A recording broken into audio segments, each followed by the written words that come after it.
The Science of Getting Rich, by Wallace D. Wattles. Chapter 16, Some Cautions, and Concluding Observations. Many people will scoff at the idea that there is an exact science of getting rich, holding the impression that the supply of wealth is limited. They will insist that social and governmental institutions must be changed before even any considerable number of people can acquire a competence. But this is not true. It is true that existing governments keep the masses in poverty, but this is because the masses do not think and act in a certain way.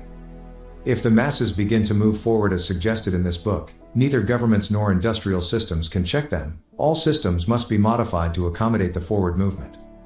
If the people have the advancing mind, have the faith that they can become rich, and move forward with the fixed purpose to become rich, nothing can possibly keep them in poverty.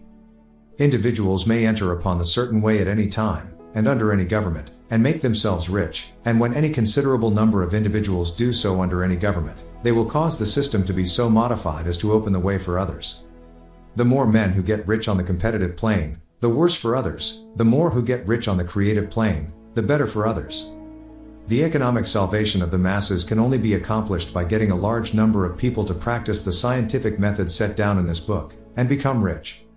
These will show others the way, and inspire them with a desire for real life, with the faith that it can be attained, and with the purpose to attain it. For the present, however, it is enough to know that neither the government under which you live nor the capitalistic or competitive system of industry can keep you from getting rich. When you enter upon the creative plane of thought, you will rise above all these things and become a citizen of another kingdom. But remember that your thought must be held upon the creative plane. You are never for an instant to be betrayed into regarding the supply as limited, or into acting on the moral level of competition. Whenever you do fall into old ways of thought, correct yourself instantly, for when you are in the competitive mind, you have lost the cooperation of the mind of the whole. Do not spend any time in planning as to how you will meet possible emergencies in the future, except as the necessary policies may affect your actions today. You are concerned with doing today work in a perfectly successful manner, and not with emergencies which may arise tomorrow. You can attend to them as they come. Do not concern yourself with questions as to how you shall surmount obstacles which may loom upon your business horizon, unless you can see plainly that your course must be altered today in order to avoid them. No matter how tremendous an obstruction may appear at a distance, you will find that if you go on in the certain way it will disappear as you approach it, or that a way over, through or around it will appear. No possible combination of circumstances can defeat a man or woman who is proceeding to get rich along strictly scientific lines. No man or woman who obeys the law can fail to get rich, any more than one can multiply 2 by 2 and fail to get 4. Give no anxious thought to possible disasters, obstacles, panics, or unfavorable combinations of circumstances. It is time enough to meet such things when they present themselves before you in the immediate present, and you will find that every difficulty carries with it the wherewithal for its overcoming. Guard your speech. Never speak of yourself, your affairs, or of anything else in a discouraged or discouraging way. Never admit the possibility of failure, or speak in a way that infers failure as a possibility. Never speak of the times as being hard, or of business conditions as being doubtful. Times may be hard and business doubtful for those who are on the competitive plane, but they can never be so for you. You can create what you want, and you are above fear. When others are having hard times and poor business, you will find your greatest opportunities. Train yourself to think of and to look upon the world as a something which is becoming, which is growing, and to regard seeming evil as being only that which is undeveloped. Always speak in terms of advancement. To do otherwise is to deny your faith, and to deny your faith is to lose it. Never allow yourself to feel disappointed. You may expect to have a certain thing at a certain time, and not get it at that time, and this will appear to you like failure. But if you hold to your faith, you will find that the failure is only apparent. Go on in the certain way, and if you do not receive that thing, you will receive something so much better that you will see that the seeming failure was really a great success.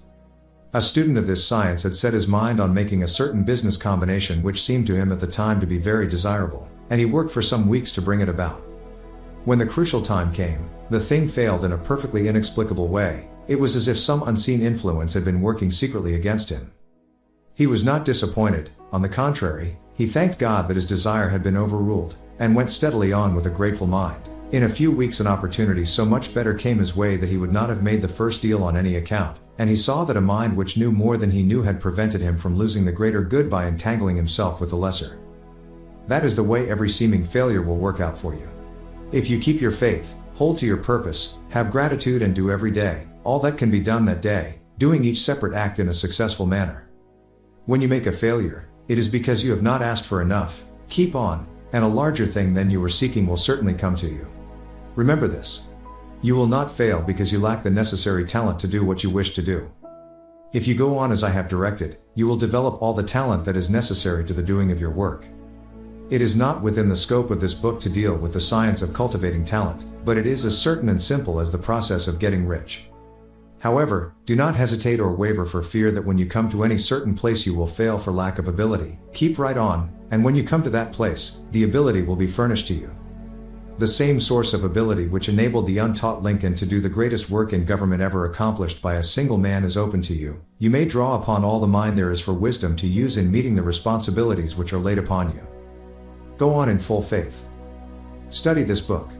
Make it your constant companion until you have mastered all the ideas contained in it.